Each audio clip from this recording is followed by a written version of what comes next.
I never believed in spontaneous romance until a flight attendant with a French accent and eyes like summer sky handed me a napkin with her phone number scribbled next to 3 words that would change my life.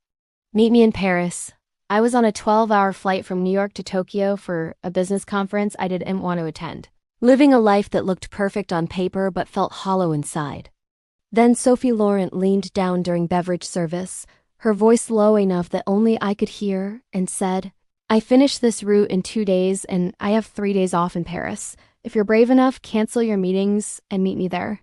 6 months later, I quit my corporate job. 6 months later, I quit my corporate job. Sublet my apartment and moved to a tiny flat in Montmartre with a woman who taught me that sometimes the best adventures start at 30,000 feet. Before I tell you how a napkin and a flight attendant turned my entire life upside down, tell me what city you're watching from and don't forget to subscribe. Your support helps this channel with stories about women loving women reach more people who need to hear them. My name is Allison Grant. I'm 34 years old and, until 6 months ago, I was a senior marketing director at a pharmaceutical company in Manhattan. I made 6 figures, lived in a nice apartment in Brooklyn, had the kind of resume that made my parents proud. But I was miserable. My job was soul-crushing, my social life consisted of mandatory networking events, and my last relationship had ended 2 years earlier when my girlfriend told me I was married to my career and there was no room left for her. She wasn't wrong.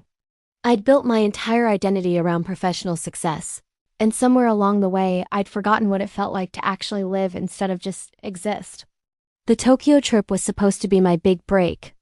A week-long pharmaceutical conference where I'd present our new marketing strategy to international stakeholders. My boss called it a career-defining opportunity. I called it 7 days of presentations, networking dinners, and hotel conference rooms that all looked the same. I almost didn't take the flight. I stood at JFK with my carry-on, staring at the departure board, thinking about how easy it would be to just turn around and go home. But I'd never been the kind of person who backed out of commitments. So I boarded flight 447 to Tokyo via a connection in Paris, found my seat in business class, and prepared for 12 hours of work emails and fitful sleep. That's when I met Sophie. She was working the business class cabin, and when she stopped at my row to take drink orders, I looked up from my laptop and forgot what I was going to say. She had blonde hair pulled back in the regulation bun, green eyes that seemed to see right through me, and the kind of natural elegance that made the standard uniform look like haute couture. When she spoke, her voice had a soft French accent that made even the words tomato juice sound romantic. "What can I get for you?" she asked with a professional smile. "Just water, please. Still, not sparkling. Long flight ahead." She handed me a bottle of water and a glass with ice. "Are you traveling for business or pleasure?" "Business," I said, the word tasting bitter. "Always business." Something flickered in her eyes. "That's a shame. Tokyo is beautiful if you have time to actually see it. I'll be in conference rooms the entire time. Then you're doing it wrong." She moved to the next passenger, and I found myself watching her work her way down the aisle, wondering why a stranger's comment about my travel plans felt like an indictment of my entire life. An hour into the flight, after the meal service, Sophie came by again to collect trash. Most passengers were sleeping or watching movies, and the cabin was dim and quiet. "Still working?" she asked, nodding at my open laptop. "Always, you know," she said quietly, leaning in slightly. "I've been doing this job for 8 years. I've seen thousands of passengers, and I can always tell the ones who are running towards something versus running away from something." I looked up at her, startled. "And which one am I? You tell me. But from where I'm standing, you look like someone who forgot the last time they did something just because they wanted to, not because they had to." The observation hit too close to home. I closed my laptop. "You're very perceptive for someone who just met me." "It's part of the job. Reading people. Understanding what they need even when they don't say it."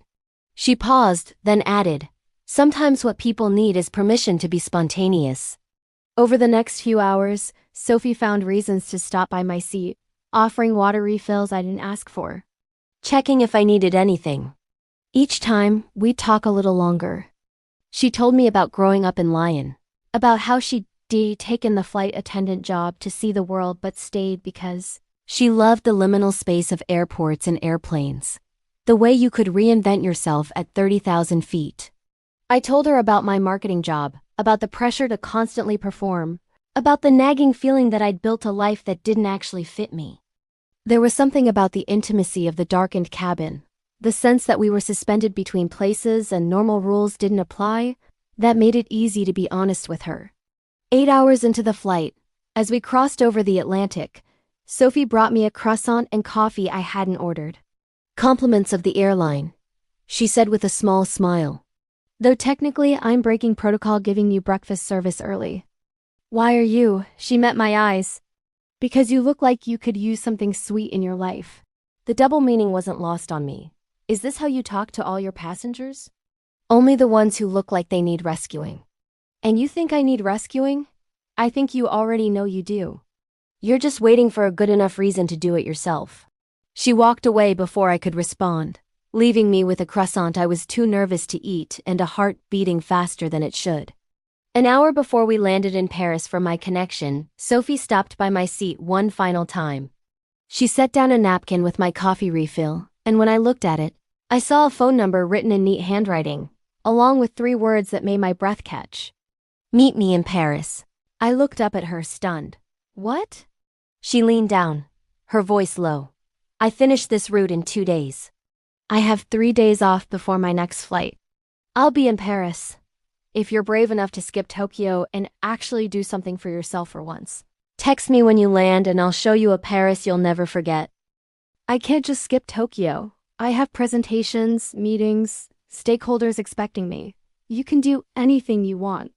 That's the secret they don't tell you. She straightened up, professional mask back in place. But if you'd rather spend a week in conference rooms, that's your choice. Either way, the number will be there if you need it. The plane landed in Paris. I had a 3-hour layover before my connection to Tokyo. I sat in the airport lounge, staring at that napkin, thinking about Sophie's words. About how long it had been since I'd done anything spontaneous.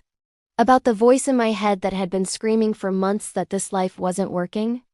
I thought about my boss's inevitable fury if I didn't show up to Tokyo, about the career consequences. About disappointing people who counted on me. Then I thought about the look in Sophie's eyes when she'd said, "You look like someone who needs rescuing." I pulled out my phone and sent my boss an email. Family emergency. Can't make Tokyo. We'll make it up to you. Then I texted Sophie's number. I'm brave enough. Where should I meet you? Her response came 30 seconds later. Tomorrow 2 p.m., Shakespeare and Company Bookstore, the one by Notre Dame. Don't be late. I spent that night in an airport hotel, barely sleeping, wondering if I'd lost my mind. The next morning, I bought a change of clothes at an airport shop, checked into a small hotel in the Latin Quarter, and showed up at Shakespeare and Company 15 minutes early, terrified Sophie wouldn't come. But at exactly 2 p.m., she walked through the door wearing jeans and a leather jacket, her hair down around her shoulders, looking nothing like the flight attendant from yesterday and everything like someone I wanted to know completely. You came, she said, her smile wide and genuine. I'm still not sure why. Because somewhere between New York and here, you realized your old life wasn't working. She took my hand, the first time we touched without the barrier of professional roles between us. Come on. I'm going to show you what living actually feels like. Sophie spent the next 3 days showing me Paris. Not the tourist version with rushed museum visits and crowded landmarks, but her Paris. Tiny bistros in the Marais where she knew the owners by name. Bookshops in the Latin Quarter where she'd spent hours as a student. The view from Sacré-Cœur at sunset when the whole city turned gold. We walked for hours, talking about everything and nothing. And somewhere between the Seine and Montmartre, holding her hand stopped feeling strange and started feeling necessary. On the second night, we sat in a small wine bar in the 11th arrondissement, and she asked, what happens when your 3 days are up? I go back to New York, face the consequences. Probably get fired. And then? I don't know. The uncertainty should have terrified me, but sitting across from her, I just felt free. What about you? Where are you off to next? Dubai, then Singapore, then back to Paris. She paused. Or I could request a schedule change. Take a month off. I have the vacation time saved. Why would you do that? Because in 8 years of flying, I've never met someone who made me want to stop moving long enough to see what could happen if I stayed in one place. Sophie, I barely know you, then let's fix that. She reached across the table and took my hand. Stay in Paris. Not forever, not with any promises about what this is. Just stay. See what happens. Give yourself permission to want something just because you want it, not because it makes sense. I stayed. I extended my hotel booking, then found a tiny sublet in Montmartre. I quit my job via email, endured the furious phone calls from my boss, and let my apartment in Brooklyn go to a subletter. My parents thought I'd lost my mind. My friends were worried, but for the first time in years I felt alive. Sophie and I fell into a rhythm. When she was in Paris, we were inseparable. When she flew, we texted and video called. She introduced me to her friends, her favorite places, her life. I started freelancing, taking marketing consulting projects that let me work from anywhere.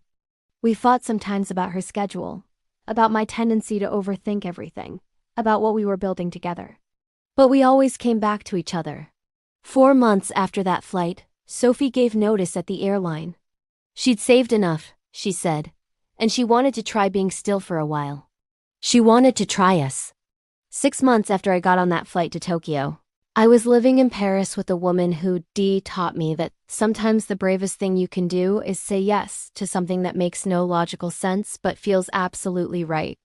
Looking back, I'm grateful for every moment that led me to that airplane seat. For the misery that made me open enough to hear what Sophie was really offering. For the courage to text that number. For choosing adventure over security. If you're still watching, thank you. Tell me your stories about spontaneous decisions that changed your life. And subscribe for more stories about women loving women. My WLW era started when the flight attendant slipped me her number at 30,000 feet and told me to meet her in Paris. And I learned that sometimes the best destination isn't the one on your boarding pass. Sometimes it's the one you choose at the last second when someone makes you remember what it feels like to be brave.